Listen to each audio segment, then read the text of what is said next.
bakangi yo chaîne o Frère Egola akangi si chaîne nga nga na soutenir qui était Frère Egola lelo yete mutazo gérer image na ye. Il y a toute une société où ils ont gérer image à Frère Egola. Donc respecter mon salaire ya moninga yé pas qu'on respecter. Donc en fait bit pena ya conférence o na sali na bengisi bandino boya ezali pona passer message pour nga moko batienga na signer contrat. Mais bien que tu vas comprendre que le contrat n'est pas un contrat est aboué. Avec Frère Egola, on va travailler la main dans la main. C'est gagnant. Toi, tu n'es pas dans un stade de pratique. Toi, tu vas finir un stade de pratique, l'intégralité. Ok, je ne veux plus le faire. Ce qu'on a fait Egola, c'est là ma image à Frère Egola, à Frère Egola production. Tant c'est bandu belé. Oh, tout ça là, on a bon, ça là mon corps. YouTuber, chroniqueur, chroniqueuse et belé, été pour la nini. Si l'on a tué bio, avez un biso zarano gentil. Réseau zalini nabi qui est invité, je sais pas te expliquer biso parce que on a eu poste que yo invité, on tient une invitation à WhatsApp. C'est pour cela na eu. Le René Sali, nous avons plus de 30 chroniqueurs ou chroniqueuses en France. A été tué par un confrère de nous. C'est pourquoi. Deuxième question, et l'on est motivé par parole, ça frappe le son. Et l'on est motivé par parole à frapper le rançon bongo. Parce que en réalité, ils ont intérêt à faire rigoler et puis faire rigoler à la actualité, chaque jour, concert na Simbi, en Suisse, mais déjà un temps. Et puis, il y a un bon terme, les rois de la forêt, prévenir, oui, dans la série de vidéos. On comprendre que pas parole, ça y est, attaquer et oui, en son motivation, ou taki wapi, on a parfois fait rigoler à Tindaki ou taki wera. Zaki na volonté na yo, to kofi le monde de Tindi ou taki ferré, ou taki les rois de la forêt, oui, en son. Le taki, bah te belé, parce que c'est la biso na ba polémique, il y a Roswana, fait rigoler à bébé na ba journaliste naé. C'est-à-dire bateau accompagné qui est dans le bateau. Bateau bele bazaro zela makambo qui est gauche droite mais makambo zala qui ndenge bateau ba interpréter quitté. Bateau bele ba lobaki makambo bazaki ko maîtriser té. Yango nga ko kutana na producteur monsieur François na Olivier Jeune oyaza to benga police des images, police internet, moto azo s'occuper de makambo faire côté tali image. Situation est abouée. Frère Egola, Oyo Azaki Kotik Lapsoba, image nae à l'époque, Salah Namonemo Lingi. Dans un message, il y a entreprise, il y a Frère Egola production. Oyo Alingi a passé, na bateau ba accompagner parce que Frère Egola fait confiance na ba journaliste. Frère Egola, il a besoin de vous. Mais, à lobby, tu peux travailler na loenge autozali na on liboso. Alors makambo sike koti makambo sikana il faut qu'on passe message d'où batininga le rôle ambassadeur tozé belé mais nga na préféré.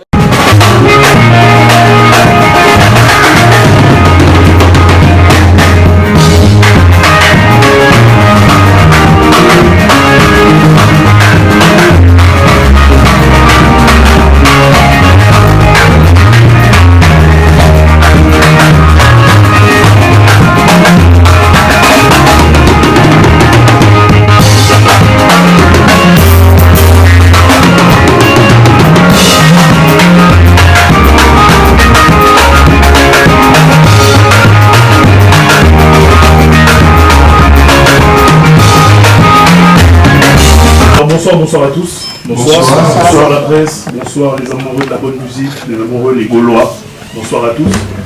Alors aujourd'hui c'est la conférence de presse et bien évidemment avant de commencer je vais quand même me présenter pour la bonne compréhension de tous. Alors pour les personnes qui ne me connaissent pas, je suis Eddie McIntosh, maître de cérémonie et je vais vous accompagner aujourd'hui tout au long. On aura de quoi faire, de quoi prendre, à boire et à manger, à poser des questions pour cet grand événement qui arrive le 15 juin évidemment. Mais avant ça, il y a un grand message qui vient de la, comme on dit, de la présidence, de la hauteur. Et aujourd'hui, à ma droite, nous avons Papa Rolls qui est ici présent. Et nous avons aussi Bernice, va nous accompagner. Alors, bien évidemment, chacun d'entre nous pourra poser une question ou deux. D'accord, on a un micro-baladeur qui sera là, qui sera pour tout le monde. Bien évidemment, quand vous vous mettez debout, Toyo Katamoa, Komo et Presse. Donc il y a Journal Nabino, et puis vous posez la question tranquillement, et on fait ça dans la joie et la bonne humeur, parce qu'on prépare le grand débat bientôt. Voilà. Alors, on va quand même, si c'est possible, applaudir quand même Papa Rolls. L'homme de la cabinage. Chaud devant, chaud devant. Bravo. Chaud partout. Bravo. Parole, puis après on va enchaîner. En tout cas, Naoubani, merci d'abord à tout le monde, la présence de Nabino. Nous avons vraiment aimé et vraiment Bouza Awa. Mais nous avons Bouza Awa, nous avons encore. D'abord, pour soutenir le concert et faire Ebola, où il y a le 15 juin à Genève, où tout le monde va et vraiment la nena est Keba. Donc, on ne sait pas comment on a dit, parce que nous avons un message à repasser dans la presse. Oui, makamboleka ke belé bomona ba chaîne ekangamaki ba tobele ba lelaki ba tobele ba comprendre kité mais nga naza na message ya producteur naza na message ya entreprise ya faire la production oyo alingi a passer na bateau ba accompagner parce que faire a fait confiance na ba journaliste faire il a besoin de vous mais to à lobby to travailler té alors il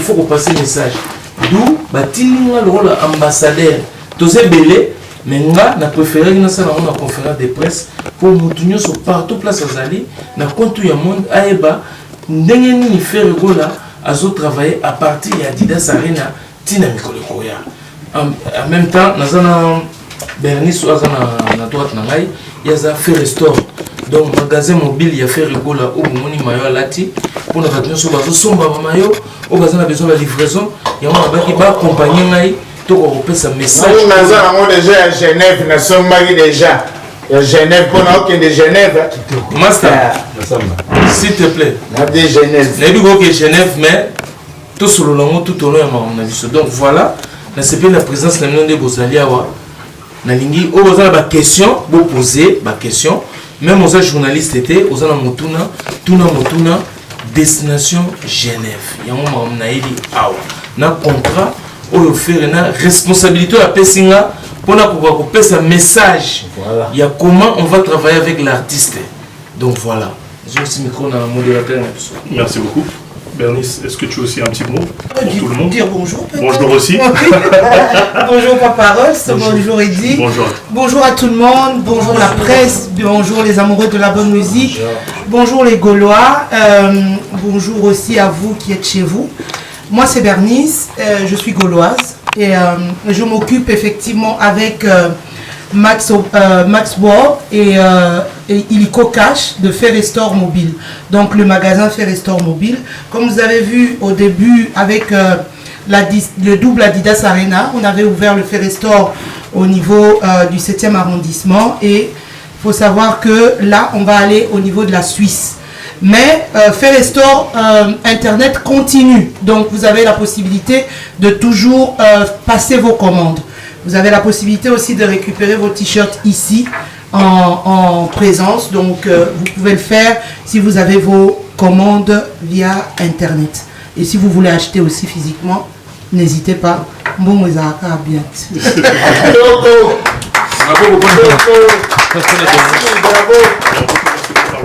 Bravo. Message, parce qu'aujourd'hui il y a un message très précis. Ouais. Je pense que la parole c'est très important en tant que DC. AGDR. Échanger les sous. AGDI. Échanger les sous. Donc voilà. Bagalo Mati. C'est pas une bouillée. N'a que besoin d'un besoin un message voilà via na nosaki na ba prospectus que tout ça la conférence de presse pour nous passer message au producteur il a fait rigola à PC na communication il y a ba congolais bateau ba accompagner à faire rigola parce que boye pour m'envoyer kaki bateau belé baza kozela biso na bapolémique ya koswana faire rigola bebani na bajournaliste na ye bajournaliste na ye c'est-à-dire bato bakompagnaki ye naloba bien bato bebe baza kozela makambo ekende gauche droite mais makambo ezalaki ndenge bato bainterprétaki te bato bele balobaki makambo oyo bazalaki komaîtrise te yango nga kokutana na producteur mais c'est François na Olivier Jeune oyo aza tokobenga ye police des images, police internet, moto azo s'occuper de makambo faire lelo côté tali image situation eza boye faire rigola oyo azalaki kotikela biso ba image na ye à l'époque sala na ndenge ngoni sakana nango soko sala na ngoni lelo faire rigola azui producteur oyo azo ko organiser ye artiste ndenge ezalaka na world bato bele balelaki faire rigola face à la world face à la boudon à côté na world siko ezani il faut ba Gaulois ba pesa faire rigola chance ya que akoma un vrai label oui que faire rigola za label cause un label il faut de l'argent faire rigola yemoko azambongo musique na biso oui que rumba il faut un patrimoine immatériel ya UNESCO donc musique na biso eza lelo comparé na ba richesse tous en na Congo donc c'est de l'argent ba estimaki que biloko ya faire eza éparpillé dans le monde comme dans un monde sauvage.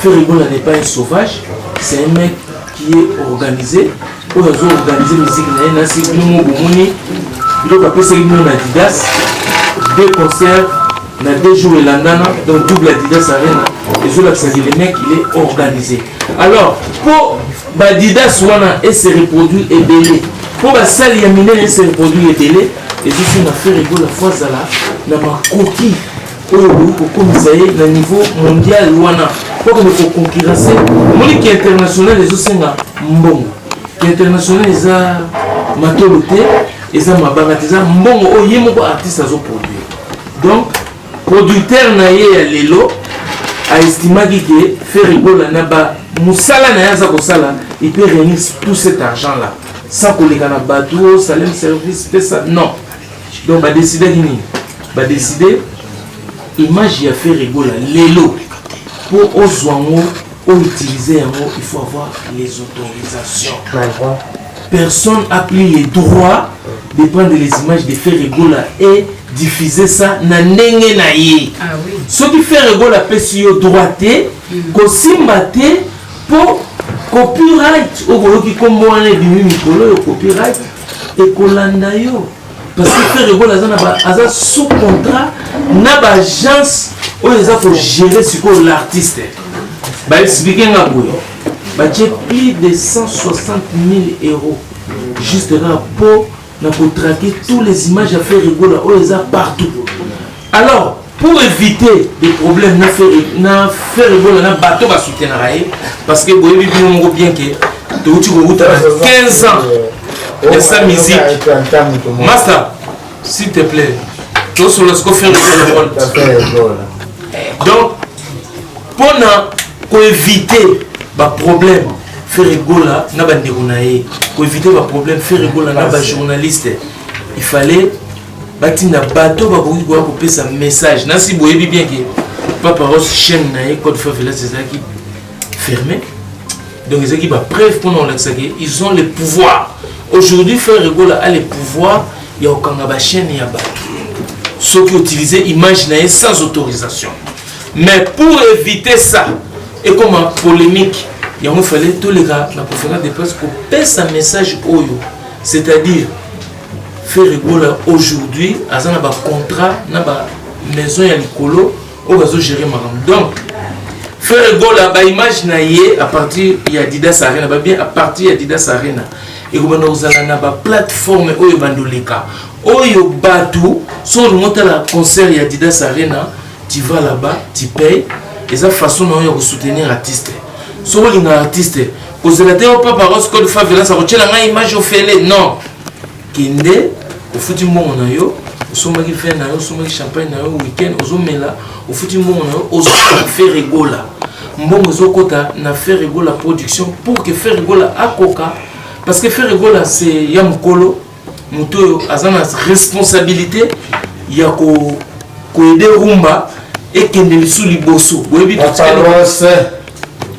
totikali na héritage moko na musique na biso rumba faire Egola za muto babi le capitaine qui amène les rumba au bon port donc na responsabilité ba pesier obino bo pesier ezosenga ye makoki wana ekokotaka na misala o faire Egola zosala faire Egola za mandia te donc balingi bakotisa ye na ndenge ezalaka alors ndenge ezalaka ekozala respect mutuel donc yo journaliste yo moto soutenaka faire il faut banda comprendre que mosala ya faire Egola yango wana yo faut tikila mo espace c'est-à-dire ekota na production ya faire Egola pour que faire Egola ba fanatique bato balingi musique bato balinga mourir ya musique tant ba consommer et permettre faire Egola à exercer mosala na comme un vrai professionnel ndenge ya world bazala bande to ba musique world égale l'argent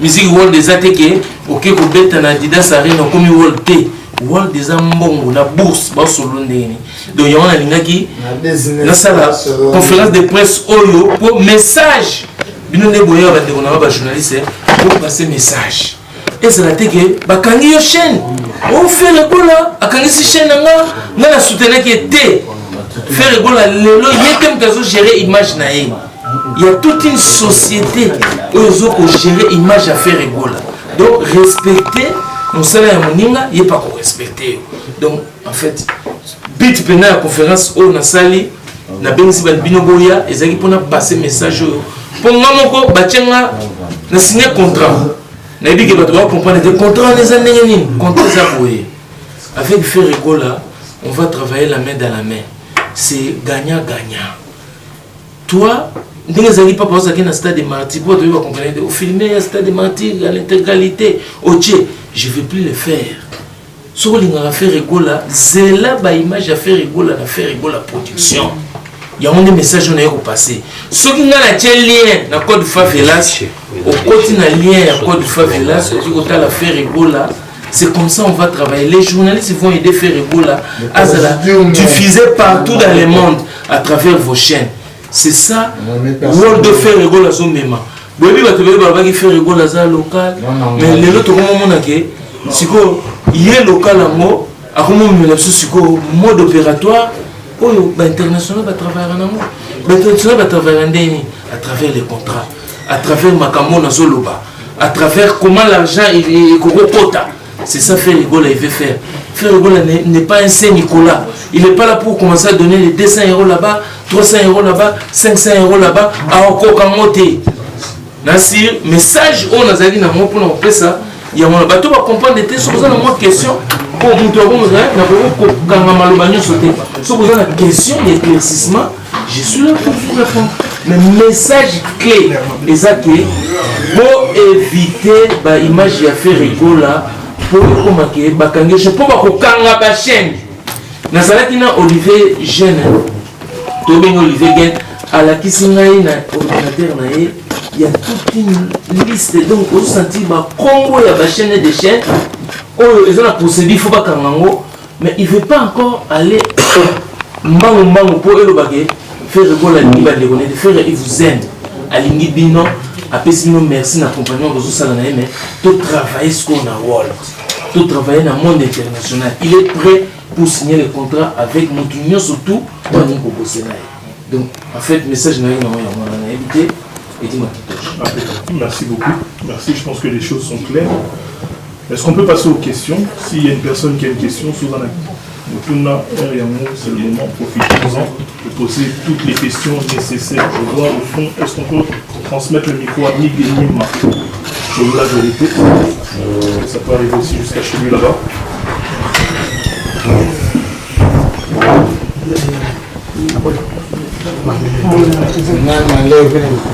Bonsoir. Bonsoir Papa Rox. Bonsoir. C'est de la vérité. Voilà. Première question dans les absence il y a confrère dans le concert.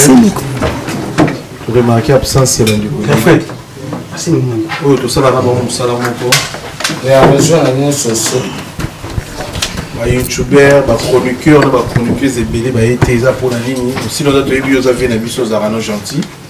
Les réseaux sociaux, nous avons vu qu'ils invité, je ne sais pas pour expliquer parce que nous avons eu parce qu'ils ont invité, nous avons une invitation à WhatsApp. C'est pour cela que nous avons salé. Nous avons plus de 30 chroniqueurs, chroniqueuses en France. Nous avons été tous les confrères, refrères de Bouddha. Et ça pourquoi? Deuxième question, et là on est motivé par parole, ça frappe les sons. Et là on est motivé par parole à frapper ou à son bon. Parce que en réalité, ils ont intérêt à faire rigoler et puis faire rigoler à l'autorité chaque jour, concert de Simbi, qui est en Suisse, ma famille a déjà énormément. Et puis, il y a un bon terme des rois de la forêt, prévenir, oui, en ce sens, il y a une vidéo. On comprend la tête, parole, ça y est, attaquer, oui, en son motivation, et on t'a puis, on se voit tout parfois faire rigoler à Tinda qui est attaqué, oui, ils ont une volonté, to confie le nom de Tindi, ou attaquer Ferré, ou attaquer les rois de la forêt. Merci, Miguelima, pour la question.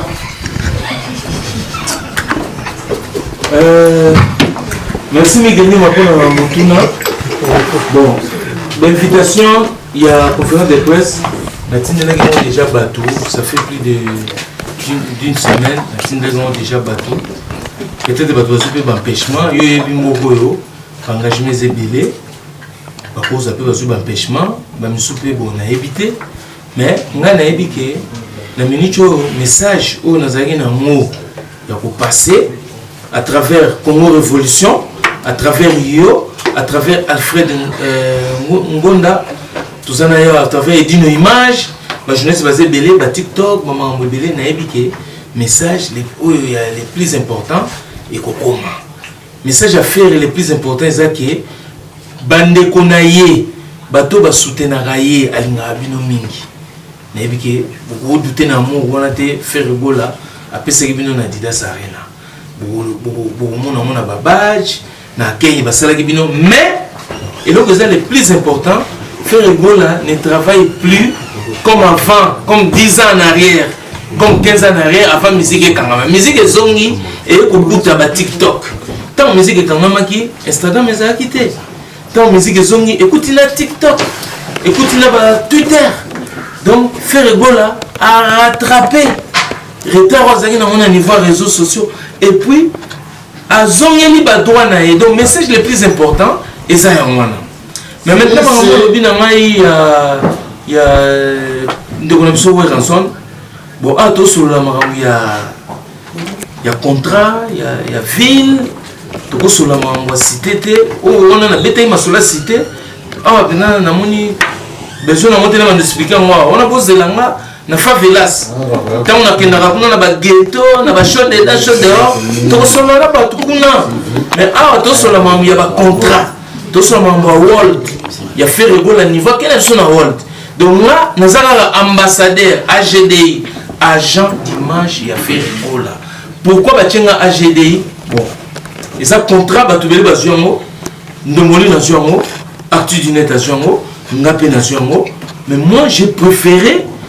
façon na mona ki na tambola na ba émission et ko zonga temps façon na ko transmettre message au ba pesinga mission au ba pesinga et tant que ambassadeur pour les ambassadeurs na minicho na ko pas ko ba ambassadeur à faire rigoler mais na minicho non na AGD donc agent d'image parce que problème les gens ya image à faire rigoler papa limbi sa to betela to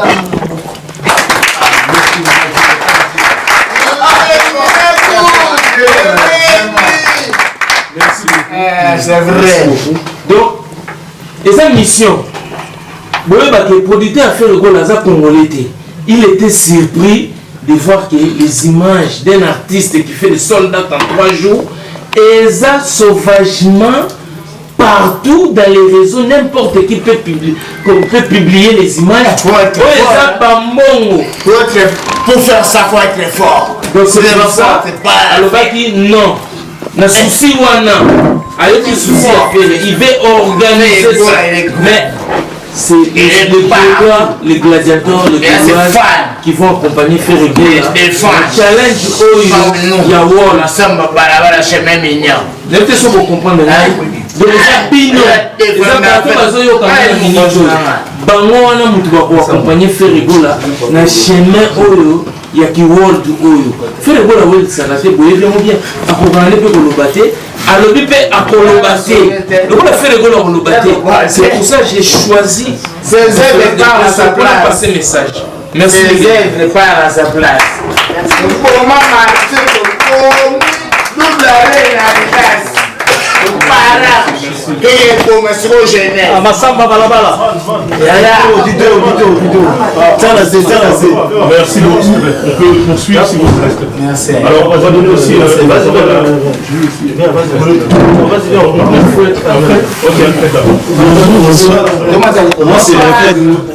c'est C'est l'ambiance du tournage. Bonjour, bonsoir. Bonsoir. C'est les frères de nous, comment les noirs. En fait, question concernant le droit d'image, aux agents, il y a l'image, il y a Ferregola. Aujourd'hui, il y a d'autres journalistes chroniqueurs où ça rappelle pour ça dans s'approcher, mais il y a événement où il y a Ferregola. Donc ça, pour que Bakota en contact Nabino par rapport à l'événement pour nous recouvrir. Deuxièmement, par rapport à vente où ils ont ça, mais il y a Ferregola et il y a Apollo. Bamisous va douter kaka. Bazo prétendre que magasin et n'est ça qui par rapport à Adidas Arena 2 jours wana donc il continue à souhaiter Bamisous dans la difficulté tant Bamisous pour les Ozobani. Bien que tout le monde qui sont billets apparemment comme accompagné na ba short pour que tout bas en d'habitude pour que ba comprendre pour éclaircir moi opinion pour baton sous bazar ba province comme sous ba pays mususu bazoli baté est-ce que nous sommes en France azan a droit comme nous sommes en Allemagne azan a droit pour l'autre azan ni d'habitude ce qui en termes marketing sur trouver ma stratégie il y a encore question On répond d'abord la première question, c'est quoi? La première question, c'était par rapport aux autres... à la journaliste. Nana Lobago, Alfred Mounda. Ouais, au moins, tu as un mail. Tu as un email, ou un email. Et vous transférez la journaliste. Ce que vous voyez, c'est pas parole. Nous avons un mogoté, c'est pour nous signer. ActuDinet a signé. Ndongolino a signé. Ceux qui ont besoin, au contact, il y a Ferregola Production. Ils sont représentés par Olivier Gène. Beninga, la PSU, mais il faut qu'on m'en mail. Vous voyez, vous avez la fontaine. Ah, diffusion et diffusion et là, ça, on devrait expliquer ça.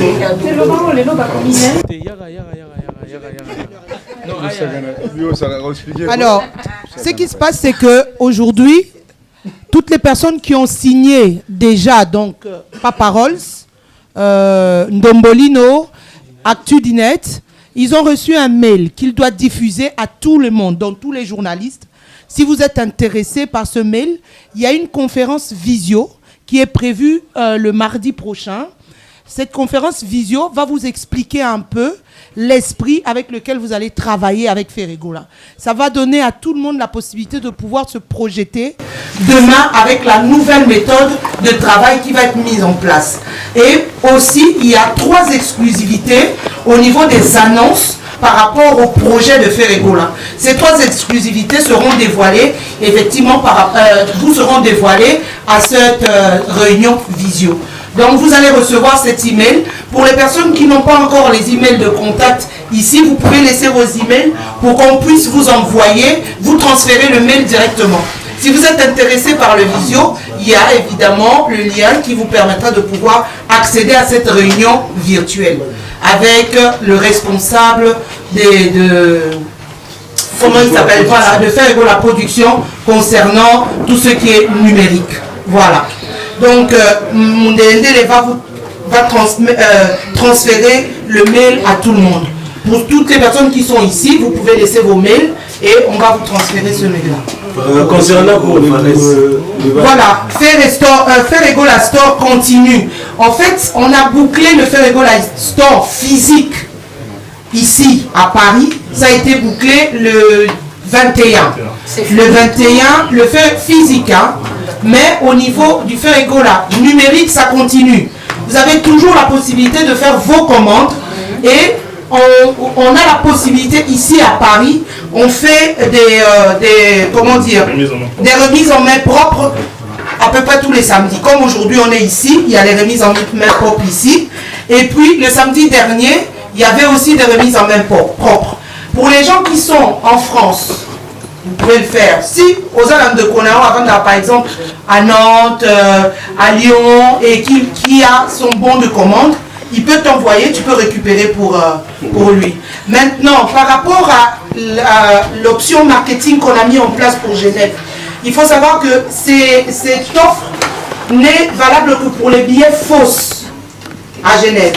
Donc si tu achètes un billet fausse, on a droit à Varese Nayo. Et Varese Nayo, on a une possibilité à récupérer directement à Genève à partir du 13 juin. Il y aura l'adresse qui va être diffusée dans les réseaux sociaux. Et si vous avez toujours un petit doute, vous pouvez toujours appeler Papa Rolls. Il va vous donner l'info par rapport à l'adresse. Mais je pense que pour le moment, avec Internet, on n'a pas le droit de dire qu'on n'a pas l'info. Si tu es connecté, si tu es quelqu'un des réseaux, tu as l'info. Mais de toutes les façons, je passerai de temps en temps. Nous, on est plus actifs au niveau de TikTok aussi. Donc, pour avoir les infos, vous pouvez aussi venir via TikTok, aller sur Facebook, où l'info la plus sûre, c'est toujours via les pages officielles de l'artiste. Là, vous avez les infos les plus sûres. Voilà. Donc, je répète, pour les Varese, ce sont les billets fausses.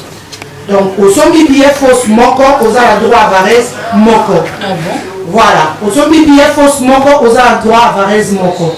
Il faut savoir que, actuellement, on est en train de voir aussi comment mettre en place un système de transport pour les gens qui sont, par exemple, en France.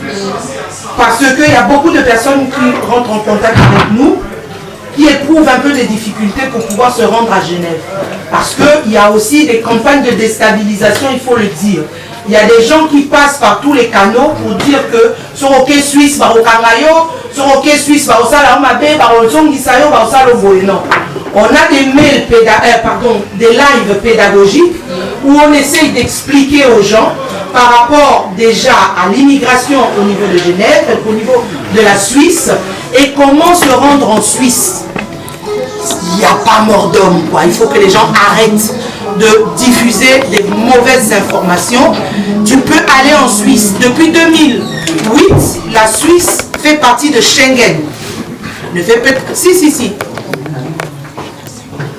Ah, nous on a vu sur les... Même le producteur l'a publié. Hein.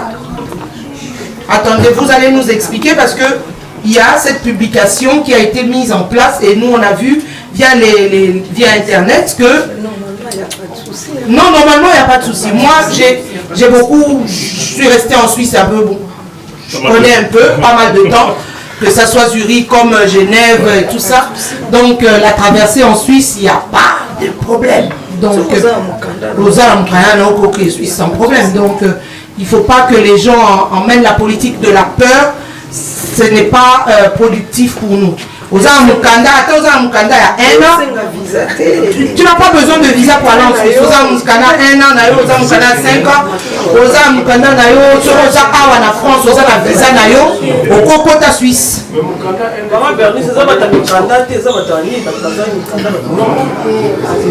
Ça, c'est tout à fait. Attends, on va revenir sur ce plan. Mais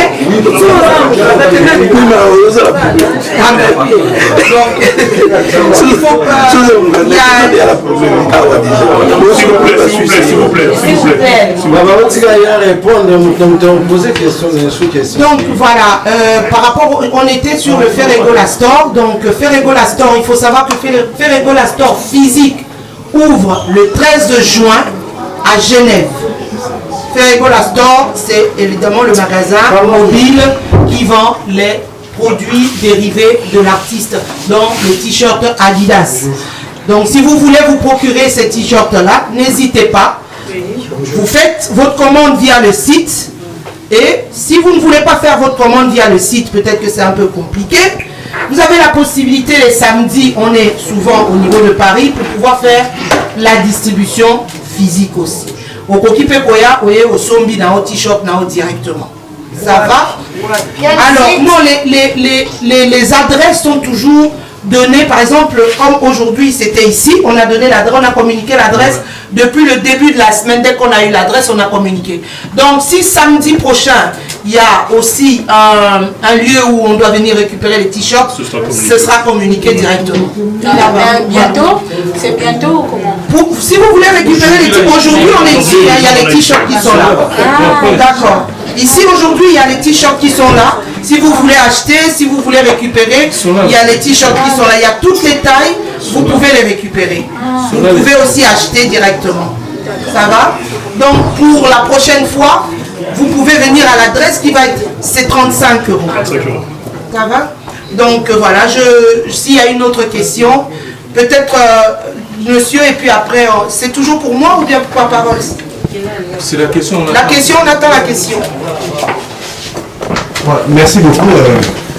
Moi, je me présente, je suis Kinal Maleko, l'artiste complet, comédien. Les remplaçants du groupe Gianni Faye. C'est en France, c'est moi Kinal. Papa Rose, c'est à Evi. Donc, tu as été invité à voir Papa Rose. Dans ça, on va danser, sinon on va danser. Donc, on a joue la canne à sucre. Alors, pour la question de Bosso, Bouli Misanga,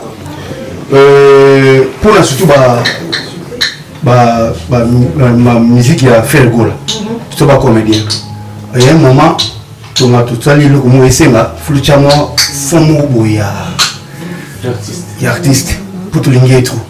Ce que je me dis, bon, mais qu'un peu d'habiter, tout ça n'est pas. Moi, question on a les beaux sauf parce que Bobby que non est commis se tirer, bah tout comme pénal très sévère. Ce qu'on dit sur ça, tout tourner, il sera fond pénal, ce qu'on est allé, va tout dans la faire gola trop. Au fond de ça, moi, t'as une limite à faire gola. Alors, tu vas coincer. Bon, voilà question les beaux sauts. On a pas de question sous. Deuxième question, vous voulez que ça qu'on a comme un mini. Donc, et Papa Ross, question à eux. Nous, on dit que commis vraiment basé pour pas faire là, les padres que j'aime beaucoup. Est-ce que vous avez côté nous sauter? C'est qu'il n'y a pas à faire. Donc on a évité question. L'émission en parle. Pour nous venons aussi nous venons baigner les soit donc on le met sous l'autre tête. Donc c'est pas faire. On a deuxième question là. Et troisième, net au fil. Jamais 200 points. Est-ce qu'il va vous bloquer puis sauter? Pour nous, le monde va te faire mon extérieur. Moi, il y a un blocage. L'habité vraiment à Rambo. En tout cas, moi, toute question, on a moi,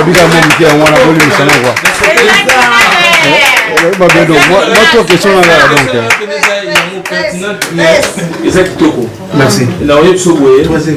C'est pour ça que je fais les conférences de presse pour nous expliquer. Mon artiste, vous avez besoin des fois de façon à faire rigolo. C'est le moyen, c'est le canal, il y a pour nos autorisations. C'est faire rigolo la production. Email ou un autre email pour nos autorisations. Les autres concernés peut bino. Utiliser son faire rigolo. Il faut une autorisation. Pourquoi? Parce que nous sommes aux États-Unis filmé, aux salles pièces, au chef son faire rigolo, au côté saboué. Parce que faire rigolo Timutu, azo kanabasa. Et ça robot il y a YouTube. Il faut comprendre les logos. C'est pour le faire rigolo la validité dans l'ordinateur, pas finir à bouton. Non, c'est un robot. Le robot il y a son faire. Le monde a développé Maël. Donc, pour revoir quand on a yoté, il y a pour le même schéma. Schéma, c'est-à-dire, au continue en contact dans la production, c'est rigolo avec autorisation et vous permettez parce que au sein on a tout faire, au sein on a avantage à faire. Si on a pris cette autorisation, avant on chasse les qui n'ont pas et la montée, ils vont étudier dossier na dossier.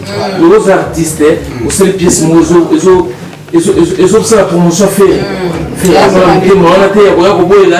donc mais qui faisait là comment dans les normes en fait parce que Bilo va faire ça Balobi fait la vie locale pourquoi parce que tout le monde il peut se réveiller le matin à ce moment j'ai fait et communier et ça sauvage les images attends les vendeurs à la sauvette on va ça la sauvage monde la joie batté aux salani TV zaté bon comment les gens de mon affaire Bilo va faire ça œuvre des studios artistes donc sans autorisation au on a pété ça c'est sans problème maintenant Mamolobi n'a pas pour AGDI agent d'image affaire rigola code favelas et ça agence donc tout le monde développer l'affaire une année à poto on peut comprendre agence il y a promotion Sony musique faire rigola que on a ça la liste limité à ça Sony pendant les tous les artistes pour combien là et tout ça on comprend et on se tourne à faire une norme à poto Nazarana pour faire le midi DCI pas pour faire le midi mais faire rigola signer un contrat yo quand si faire rigola il était dans la DCI il peut pour faire le midi faire il était dans la ndegone héritier faire il était dans la petite na Fabrigas faire il était dans la non ayebi mais à Cotina World c'est ça la différence alors moi li basalité tout au banda rozalazala World c'est ça les World tant de voir international ça namutu culturel c'est il faut être cultivé pour être n'était aristocrate il y a non à combien aristocrate fait rigoler occidentaux merci Papa Ross na soukana l'homme qui est parlé na kamgoka parenthèse est-ce que tant que vous avez payé parce que ils ont bon landa biso na privé mais na privé on a sur ba conditions ba payant faut rythme moko boyer benga artiste benga maison production exemple de solitaire makamwana parce que yo dit artiste na ba producteur na ba Sony na ba Sassem bilon mususu za ba droit d'auteur mais il suffit ba besoin autorisation il y a pour utiliser son et voilà les intérêts sont partagés. Merci beaucoup. Voilà, ça peut être un échange de bons procédés. Aux artistes, d'accord. Merci beaucoup. Merci beaucoup. Joue la canne à sucre, attends, on va danser ce bazar. Oui,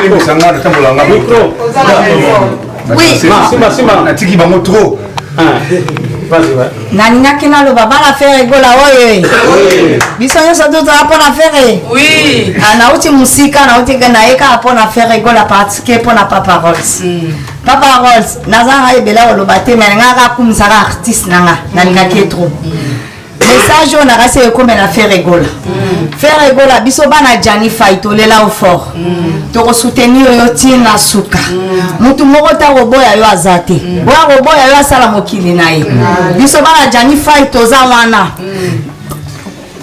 nayebiso nazanga na bamoya koloba mais papa tolela yo fort faire egola oza artiste monene okenda sango mais biso bagolois on est là toujours pour toi to soutenir yo tina suka papa umela na niveau Julia kana sika ndalobi umela mutakoka no pas até faire egola oye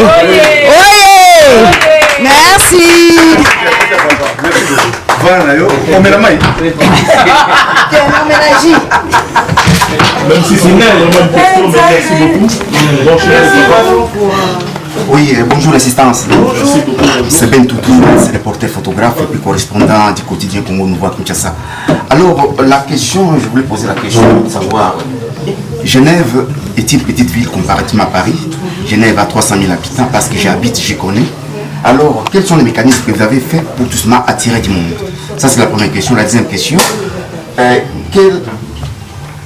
deuxième question, comment fonctionne son service de la communication vis-à-vis de la presse d'une façon générale? Voilà les deux questions. Merci. Alors, premièrement, par rapport à Genève, il y a beaucoup de canaux qui ont été mis en place. Donc, il y a déjà premièrement la promotion numérique qui est très très en vogue actuellement. Donc, il n'y a pas un jour, il n'y a vraiment pas un jour sur les réseaux sociaux où on ne vulgarise le message de Genève.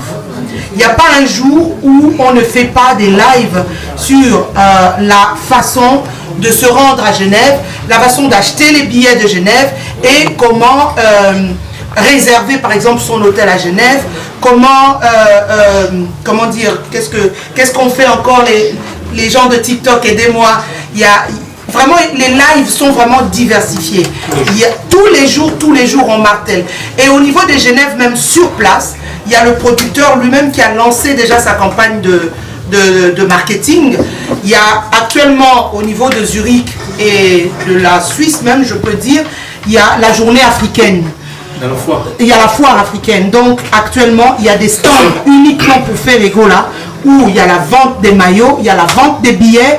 Il y a aujourd'hui dans les trams à Genève les tracts, les publicités sur le concert de Genève Arena. Et aujourd'hui, il y a beaucoup de Gaulois, mais vraiment beaucoup de Gaulois qui sont mobilisés et qui se rendent sur place à Genève, faire des micro-trottoirs, essayer de voir un peu si les gens ont déjà cette température-là par rapport à l'événement qui va se passer le 15 juin. Donc, les mécanismes sont mis en place pour ça. On est toujours ouvert à plusieurs propositions. Si les propositions sont positives, pourquoi pas les appliquer. Mais actuellement, on est beaucoup basé sur les réseaux sociaux et aussi du bouche à oreille. Vous avez vu récemment, il y a eu des... Bouzé qui était là, il y avait Lité Akanda qui était là, il y avait aussi Marc Aous, les autres musiciens, les Virginie Manganga qui étaient ici, qui ont essayé aussi de passer le message. Bon, ils doivent retourner, ça c'était les conditions par rapport à leurs occupations aussi. Mouzé doit animer c'est Moïse Ndié, voilà, il doit animer le concert de Moïse Ndié, mais ils seront de retour pour reprendre la promotion. Mais la promotion continue. Nous aussi, ce qu'on fait déjà, c'est une forme de communication promotionnelle. Vous êtes là, vous êtes journaliste. Binope, vous avez pandi sango, vous avez ma sangoana, bollier bisape bandinga. Pour la de Genève, les aboye, bolandate makamba boye. Sur sombi billet à fausse, billet à fausse, en euros c'est 68 francs, 68 euros. Sur sombi billet à fausse, vous avez le droit à t-shirt nayo, varese nayo à faire Ferregola store Adidas. Et puis il y a aussi, comme je disais, sur TikTok, on a nos frères. Donc il y a Joe qui fait les lives pédagogiques, voilà. Joe est tous les jours sur TikTok. Il y a le Parlement aussi avec Mobutu qui fait des lives aussi pour pouvoir éduquer les gens par rapport à l'achat via Internet. Il y a aussi Abiga, il y a BBC, ils sont nombreux. Il y a Aimé, il y a Kialos sur YouTube. Mais vraiment, il y a une masse de Gaulois qui sont très motivés pour aider Papa Hervé pour faire en sorte que cet événement soit une réussite. Ok, tout simplement en me présentant, j'avais oublié de mentionner que nous voilà. J'ai travaillé aussi en correspondance avec Panda Sangoya Congo, tenu demain de mettre par le PDG d'Ino Image. Donc c'était ça. Merci. Nangana Loba, pour la Suisse, nous lobby pour comment on fait pour toute sa promotion. Nangina expliquer Gaulois Boé. Non, vous n'avez pas répondu à la deuxième question. Comment fonctionne son service de communication vis-à-vis de la presse? Ah d'accord. Ici, il faut noter que le service de communication, donc la personne qui est chargée de communication de Ferregola, de Ferregola Production, c'est Laura Tendance. Malheureusement, elle est absente ici. Chez nous les Gaulois, on a une règle. Ce qui appartient à X appartient à X. Ce qui appartient à Y appartient à Y. Donc tout ce qui est communication officielle concernant Ferregola Production, c'est Madame Laura Tendance qui s'en occupe. Je vous prie de prendre contact avec vous. On peut se voir après.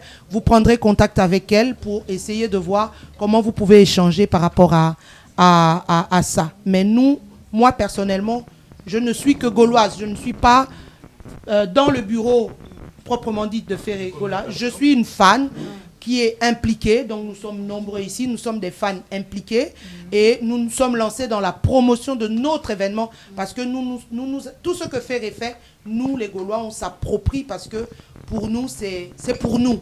Voilà. Voilà. Nangana Baksaboye, pour un grand journaliste à l'objet que Genève faisait à 300 000 personnes, 300 000 habitants. Oui, 300 000, mais eloko ezali awa eza boye bagaulois ya monde boyebi Ferregola aloba déjà tolekaka bango na ebele, c'est-à-dire nde tolekaka bango na ebele. Moni bagaulois tout baza na Autriche, bagaulois tout baza na Allemagne, bagaulois tout o baza na Irlande, na Londres, na Belgique, na France, bao bakotaka Adidas, bao bazaki partout. Rendez-vous na biso topesi na bamboka to apemeli ba Grenoble, ba Lyon, ba Annemasse, ba Chambéry, ba Saint-Étienne, boyebi ke Suisse ezaka à côté. Rendez-vous na biso topesaki tokutana na Switzerland parce que kunande etumba na forme etumba na mingongo ah tolata ba Adidas mais kuna bilele et puis Ferregola akoyemba.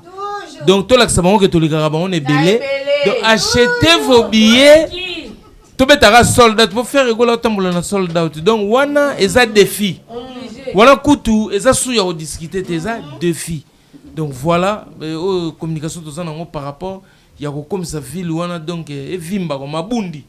Konga linga mix expression ya Genève ebima mabundi. Ebima mabundi. Merci. On applaudit. On applaudit encore très très fort. Merci beaucoup. Merci. Il y a encore d'autres questions. Est-ce qu'il y a encore d'autres questions? N'hésitez pas, c'est le moment. Oui. Ah, de ce côté.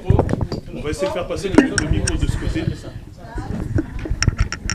Allô, bonjour Papa Rolls, bonjour Macintosh, bonjour Bernice. Alors, hello ngana tuna, lelo magamba Ferregola et communion il faut passer par il faut 5 autorisations. Alors, na ba titre na biso to cha. To cha ka sous il faut 5 autorisations. To ba image ou peut-être on ça l'analyse na il faut 5 autorisations na komba faire. Na ngina lo baboy. Oui. Na lobi bien. Émission to sala to sala. Ah. Mais nazo ba image ya concert parce que problème ba kangela ki ba chaîne. O ngamoko nazaki victime ya makambo wana.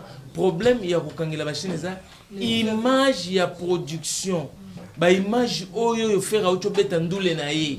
Oyo faut pas pesa ba public ya Ferregola na ba qualité qu'il faut parce qu'il faut pas oublier mutu mususu a filmé image ya Ferregola mais ils ont représenté niveau artiste était au filmer image moko boye kili au bois kiango au public ça ko répondre était et ça ko toucher na artiste ngala kenda na Dubai nazo filmer nyoka longo ça la balance ba sécurité ya ba arabe ba ya ko bisanga que non t'as pas les droits parce que ça balance ce que au publiant au bâtiment ce que les bateaux régler bas son au comme ces artistes ça zoemba bien té donc image naé est commis dans le bas protégé donc image il y a production ndeto zaki na kena stade de Martin na mise image intégrale na kena Adidas na mise image intégrale ça non ça il faut avoir l'autorisation de cette façon ya kolobake ba image à faire ego ken sous kilité ils ont compté mais sur ces émissions na ko mi titre au Ferregola a beti mutu ato kosi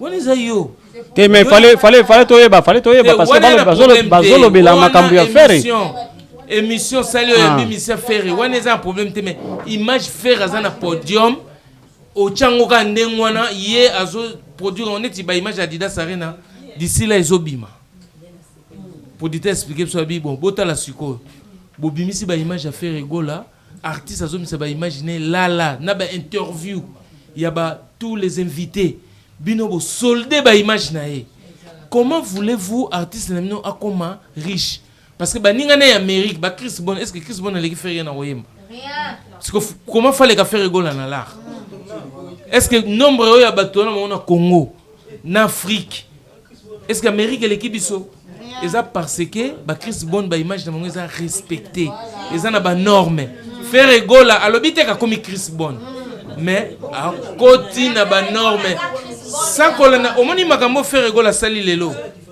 na yebi que tous les artistes vont le faire ba AGD ya ba orchestre monsieur ba obima lelo bazolo ba faire papa ça comme AGD ba mona on ko fantir mais beaucoup mona ngo ba streaming ya ba concert mususu ekoya ba image ya ba artiste nyonso de toute façon depuis que les alara bongo mais réseaux sociaux yé écoute musique naso et kangamaki tu ko zonga na monde vitesse c'est comme nous expliquer ngwa donc et c'est le ko o boka mongo lelo mais lobi e comme normal Ferregola lié azuneka pas azuneka avance comme azaya mukolo il montre le chemin. Alors, papa Rolls, il fallait qu'on explique bon bien, expliquer que l'image tout à streaming, sauf faire un concert, c'est interdit. Oui, si, il fallait expliquer bon parce que tant qu'on l'oblige que l'image à faire comme il faut passer par l'autorisation. C'est ça que j'ai dit.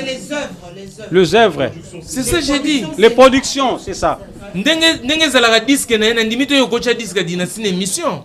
Kina la ucholo bangona. Wana toyebi que droit d'auteur. Production, donc itana lo ba image offert rigola ça production. Donc pour na makambo ekomela ki eza est-ce bakangi ba émission ba to ça que émission ba komi titre faire rigola beti mutu ba kangi. Mais ba image wana pe ba filmer na ba téléphone na bango. C'est mais ce que chango c'est ça le problème je suis de dire. Ah ben et c'est sont représentés artistes était.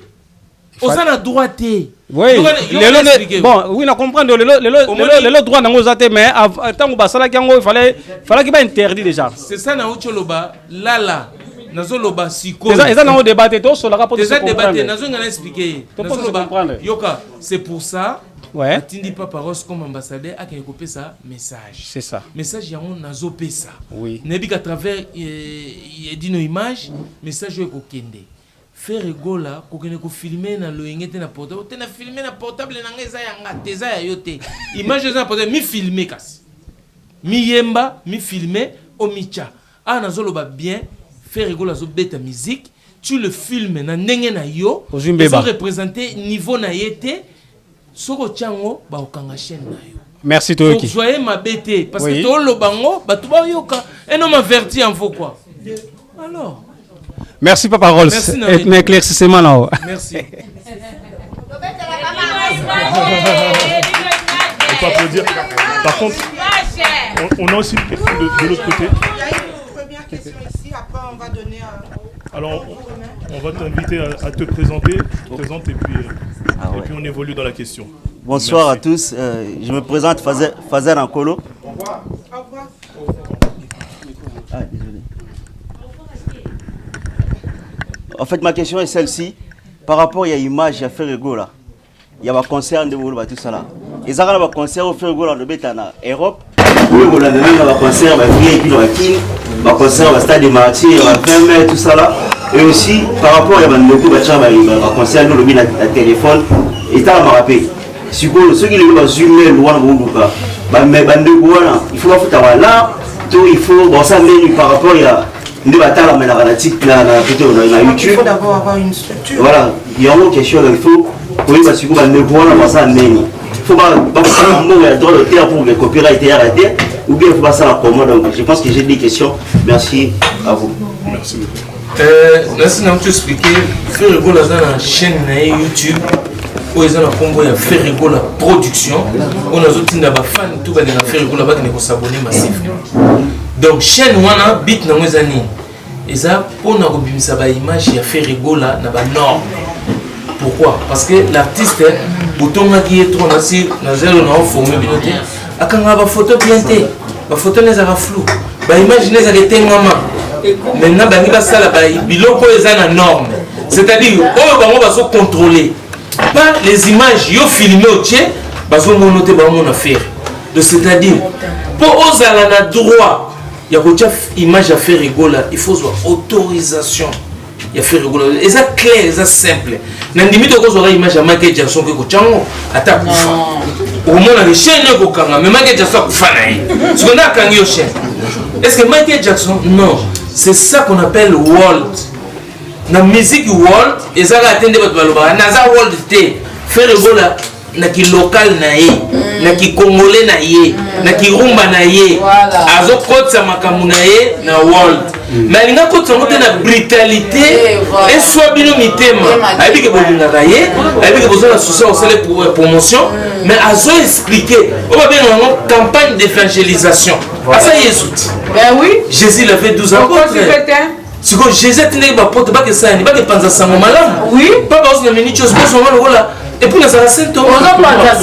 Je suis parmi les 12 apôtres de Jésus-Christ. Mais pourquoi on a beaucoup de l'imam? On a chaîne. Chaîne et zongi. Jésus a dit que c'est une apôtre. Chaîne a mon chaîne. C'est que chaîne et zongi. Batini a dit qu'il n'y a pas de sango. Sango elam. Sango elam la bonne énergie. Oh, il y a été parce que tant qu'on a lobby. Oh, bakangi la chaîne, faire quoi la chaîne? T'es on a comment ça? Parce que là, on a été de bien expliquer. Sur le mot image à faire. Comment là, chaîne il a fait la production. Sur le PC, sur telle image, on se voit que ah, ils ont mérité la telle artiste. Bah, PC autorisation, ok image à faire. Mais quand c'était que ça fait, on t'a vendu à Zota la pas finir à bouter ça. Faire à la tête. Là, c'est faire comprendre les lots on a le bas. C'est pour ça que ça les conférences de presse pour battre. C'est pas lui. À travers la caméra au Ezawa. Le message en partout, tout à Soyoka. Oh, Jésus a le bas qui boit. On fait ça Jésus. On a bien allé Jésus de la chapelle. Jésus le bas qui. Après, il n'y aura pas d'esquisse. C'est la même chose, toujours dans la même procédure. Personne ne va venir nous dire Nayoka quitté, la comprenait quitté. Non, là, mon tout la limite comment révolutionner les autres partout dans le monde. Et dit nos images aux Panzabiso, Miguel Mazo Panzabiso, Alfred Monazo Panzabiso, Bakina Bazalia. Tu ne vas pas nous dire que Oyoka quitté. Voilà. Partout. Même si c'est un petit conseil véhiculé, c'est partout. Alors moi je voulais aussi revenir sur Genève parce que on est vraiment donc le point névralgique c'est vraiment Genève. Donc le 15 juin, il faut savoir que vous êtes tous les bienvenus. Oh oui. Il faut savoir que Ferregola a un répertoire élargi. Il a une discographie élargie. Donc Ferregola, c'est 8 albums à succès, 21 singles à succès. Donc avec le 22e qui va arriver incessamment sous peu. Donc voilà, 6 mai Balouka 9. Voilà, donc on attend là vraiment une tuerie. 6 mai Balouka 9. Donc 69, quelle boule systématique. Vous savez que 69 a beaucoup de connotations. Oui, 6 mai Balouka 9. Applaudissez pour Gloire la Nia.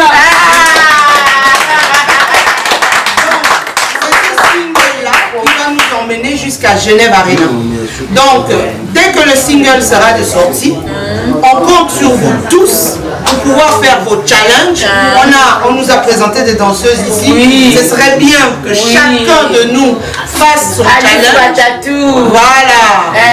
Et commence à divulguer évidemment ce single pour que quand on arrive à Genève, on sait déjà Tropina Mondeleni. Eh oui. Oui.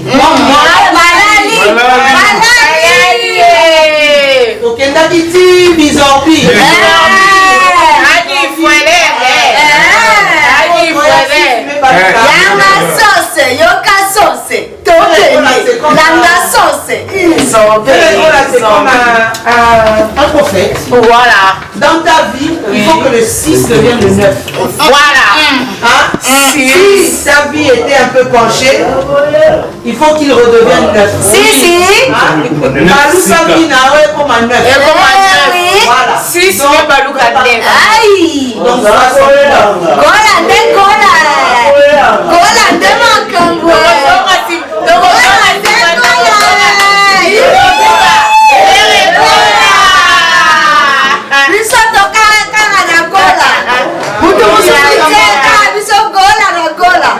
il faut savoir que Biso, papa avec quoi parce que c'est un patrimoine. Voilà. C'est notre patrimoine. La rumba congolaise repose sur les épaules de Fé. Donc on a besoin de Fé pour pouvoir emmener la rumba partout dans le monde. C'est ça. On a l'ingala na biso. Oui. Biso toza complexé na lingala na biso.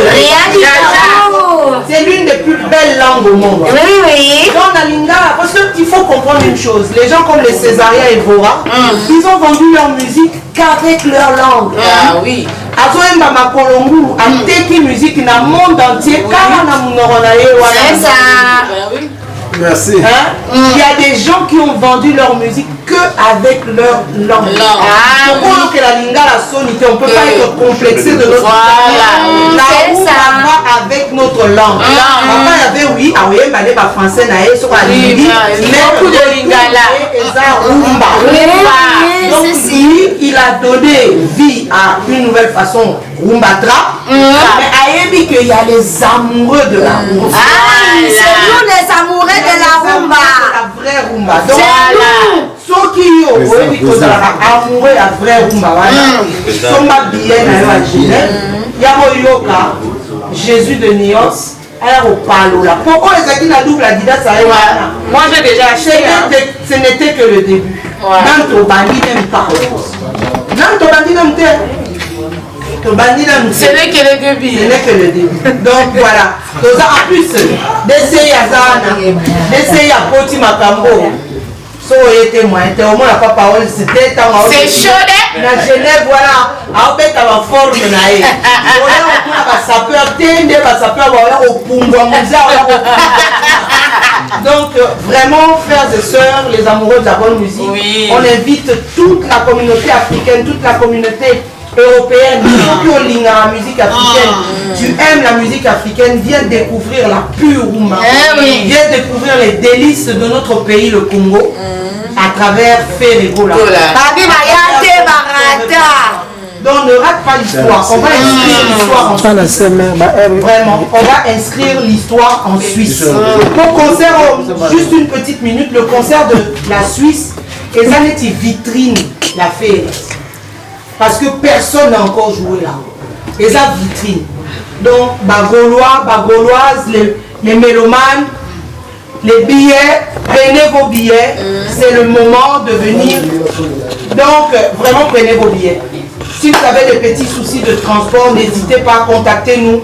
On essaye d'organiser quelque chose pour faciliter le transport. D'accord. Voilà, merci. Merci.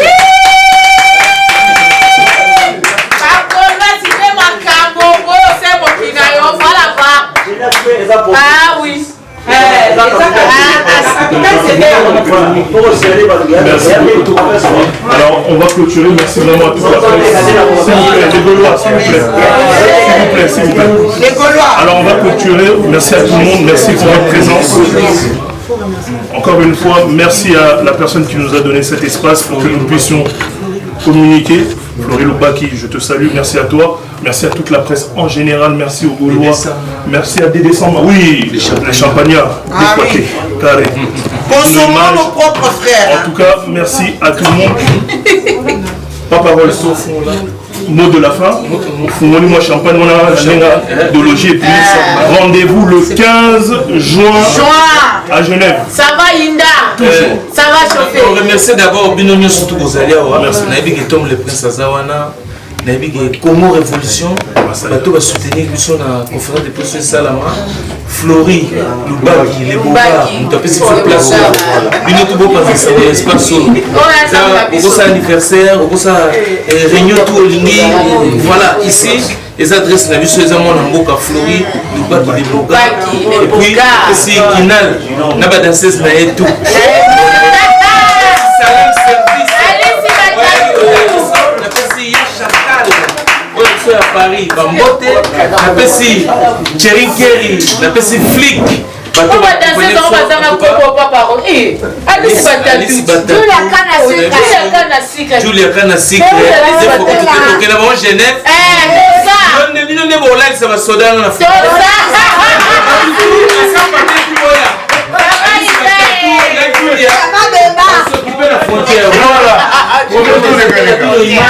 Ça va chauffer.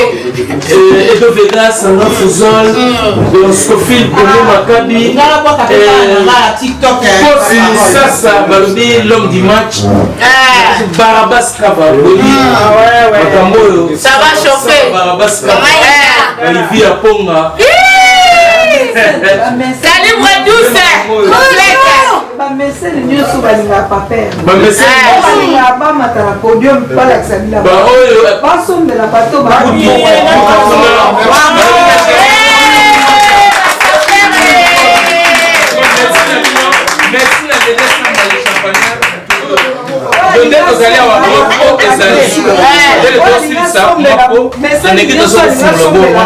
asomela bakolwasi bapie po bana moise akontakte bernice babitoma ya mbongo yango donc de décembre azango na mboka mama niwe apesa mali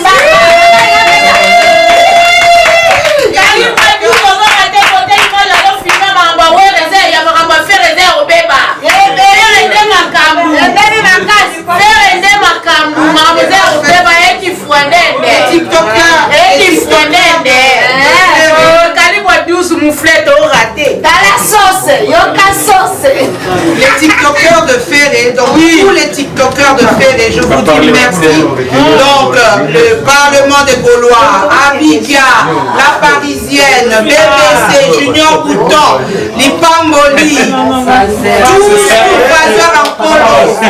tous les TikTokers de Papa Yabé, on est ensemble, on se retrouve demain chez Joe pour le live pédagogique. Donc c'est demain chez Joe. Il y a Malem.